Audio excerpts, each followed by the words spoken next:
নমস্কার দর্শকবিন্দু, আপনারা দেখছেন নববাংলা লাইভ। আমি আপনাদের সাথে রাজেশ মণ্ডল। আপনারা দেখেছেন Nababangla on the ground on the spot.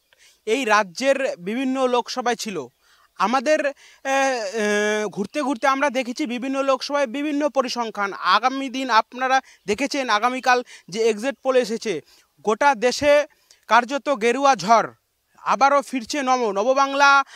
এটা মানে কনফার্ম করছে 280 হোক কিংবা 380 কিংবা 404, আবারও দেশে ফিরছে।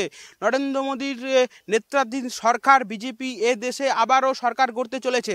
কিন্তু আমরা কথা বলবো এ রাজ্যের, এ বাংলার। আমরা এবিপি আনন্দের সি ভোটার সমীক্ষা দেখেছি, সেখানেও এ রাজ্যে কার্যত গেরুয়া ঝড়।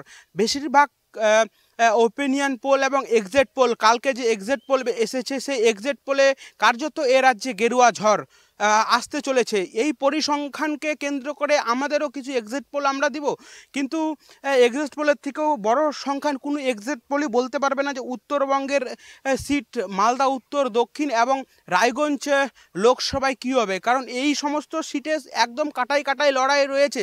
আমরা অন দ্য স্পট এবং অন দ্য গ্রাউন্ড এই লোকসভাগুলোতে ছিলাম। খুবই ইন্টারেস্টিং বিষয় এইবারের লোকসভায় বহরমপুর লোকসভা কি হবে। বহরমপুর লোকসভায় মুর্শিদাবাদ বহরমপুর লোকসভা একদম বহরমপুর লোকসভা অধীর রঞ্জন চৌধুরীর গড় বলে পরিচিত। সেই জায়গাতে আমরা অন দ্য স্পট আমরা আপনাদেরকে ভিডিওতে দেখেছি যে বহরমপুর লোকসভায় কী পরিসংখ্যান। বহরমপুর লোকসভায় একদম কাটাই কাটাই লড়াই। পরে কৃষ্ণনগর লোকসভাটিও যথেষ্ট তাৎপর্যপূর্ণ। কোনো এক্সিট পোলই সম্ভবত বলতে পারবে না যে কৃষ্ণনগর লোকসভায় কী হতে চলেছে। অনেকে অনেক বিষয় দেখিয়েছে, কিন্তু আমরা অন দ্য গ্রাউন্ড ছিলাম। বহরমপুর এবং কৃষ্ণনগর লোকসভা এই দুটি হয়তো সম্ভবত বিজেপির ঝুলিতে যেতে পারে, কিন্তু কনফার্ম বলা যাবে না কী হতে পারে।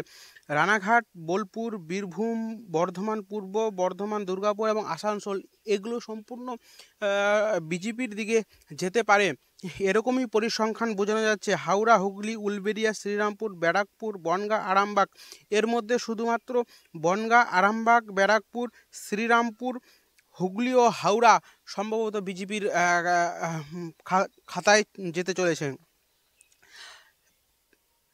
6 দফা নির্বাচনের যেই সমস্ত পুরুলিয়া, বাঁকুড়া, বিষ্ণুপুর, ঝাড়গ্রাম, মেদিনীপুর, কাঁথি, তমলুক, ঘাটাল যেই সমস্ত সিটে ভোট হয়েছে, কার্যত এই 6 দফার মধ্যে সম্পূর্ণ সেটি কার্যত বিজেপির দখলে আসতে চলেছে। দর্শকবিন্দু, আপনারা নজর রাখুন নববাংলার পর্দায়। আমরা কথা দিচ্ছি, আমরা সঠিক তথ্য এবং সঠিক বিষয় আপনাদেরকে তুলে ধরব। এই রাজ্যের সামগ্রিক রাজনৈতিক পরিস্থিতি যা কি ঘটনাবহ কি চলছে তার একমাত্র নির্ভরযোগ্য ডিজিটাল মিডিয়া নববাংলা লাইভ। আমরা আপনাদের সাথে আছি, আপনারা আমাদেরকে সাপোর্ট করুন। অনেক অনেক ধন্যবাদ।